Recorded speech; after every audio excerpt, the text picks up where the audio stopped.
ভারত পাকিস্তান সীমান্তে সাম্প্রতিক সংঘর্ষের জেরে ঘোষিত যুদ্ধবিরতির ১২ দিন পেরিয়ে গেলেও পরিস্থিতি পুরোপুরি শান্ত হয়নি।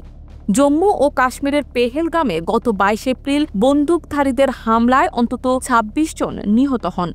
এই হামলার প্রতিক্রিয়ায় ভারত সীমান্ত পেরিয়ে সন্ত্রাসী ঘাঁটি লক্ষ্য করে সামরিক অভিযান চালায়। এর পরপরই পাকিস্তান ড্রোন হামলার মাধ্যমে জবাব দেয়। পরিস্থিতি দ্রুত উত্তপ্ত হয়ে ওঠে এবং যুদ্ধের আশঙ্কা তৈরি হয়। তবে ৯ মে আনুষ্ঠানিকভাবে দুই দেশ যুদ্ধবিরতির ঘোষণা দেয়। ভারত দাবি করে তাদের অভিযানে শতাধিক সন্ত্রাসী নিহত হয়েছে। প্রধানমন্ত্রী নরেন্দ্র মোদী বলেন, সন্ত্রাসীরা আমাদের বোনদের সিঁদুর মুছে দিয়েছে, তাই ভারত সন্ত্রাসের সদর দপ্তরকেই ধ্বংস করেছে। যদিও নিহতদের পরিচয় ও হামলার সঙ্গে সংশ্লিষ্টতার সুনির্দিষ্ট প্রমাণ এখনও সামনে আসেনি। জম্মু ও কাশ্মীর পুলিশ হামলার সঙ্গে জড়িত সন্দেহে ৩ জনের নাম প্রকাশ করে, একজন কাশ্মীরি এবং ২ জন পাকিস্তানি। তাদের ধরতে বড় অঙ্কের পুরস্কারও ঘোষণা করা হয়, কিন্তু এখনও এদের গ্রেপ্তার, নিহত বা আটক করা হয়েছে কিনা তা নিশ্চিত হওয়া যায়নি। ভারতের প্রাক্তন সেনা কর্মকর্তা ব্রিগেডিয়ার জীবন রাজ পুরোহিত বলেন, সন্ত্রাসীদের নির্মূল করা কঠিন, কারণ তারা স্থানীয় নেটওয়ার্ক এবং পাকিস্তানের মদত পায়। কেবল ব্যক্তিকে হত্যা করলেই হবে না, সন্ত্রাসবাদকে পরিচালনাকারী কাঠামোকে ধ্বংস করতে হবে।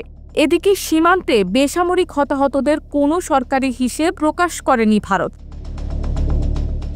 পাকিস্তান দাবি করেছে তারা ভারতের একটি রাফাল যুদ্ধবিমান গুলি করে নামিয়েছে। ভারত সরকার তা অস্বীকার না করলেও নিশ্চিত করেনি। এক বিবৃতিতে ভারতীয় এয়ার মার্শাল একে ভারতী বলেন, আমরা আমাদের কৌশলগত লক্ষ্য অর্জন করেছি, সব পাইলট দেশে ফিরেছেন, এটাই বড় কথা। যুদ্ধবিরতির পেছনে যুক্তরাষ্ট্রের মধ্যস্থতার কথা বলেন মার্কিন প্রেসিডেন্ট ডোনাল্ড ট্রাম্প। তিনি দাবি করেন তার উদ্যোগেই দুই দেশ সংঘর্ষ বন্ধে সম্মত হয়েছে। তবে ভারত এই দাবি সরাসরি অস্বীকার না করলেও বলেছে, যুদ্ধবিরতির সূচনা হয়েছিল পাকিস্তানের ডিজিএমও এর মাধ্যমে। ভারতের সাবেক কূটনীতিক দিলীপ সিং বিবিসিকে বলেন, সম্ভবত পাকিস্তান প্রথমে যুক্তরাষ্ট্রের সঙ্গে যোগাযোগ করে, এরপর যুক্তরাষ্ট্র হয়তো ভারতকে জানায়।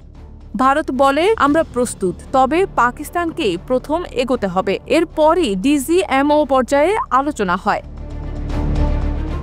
সীমান্তে অস্ত্রের ভাষা হয়তো কিছুদিনের জন্য স্তব্ধ, তবে প্রশ্নগুলোর জবাব এখনও অনুপস্থিত। সামরিক সাফল্যের দাবি যতই জোরালো হোক, এর দীর্ঘমেয়াদী ফল নির্ভর করবে কূটনৈতিক নীতিমালা, অভ্যন্তরীণ নিরাপত্তা কাঠামো এবং রাজনৈতিক স্বচ্ছতার উপর।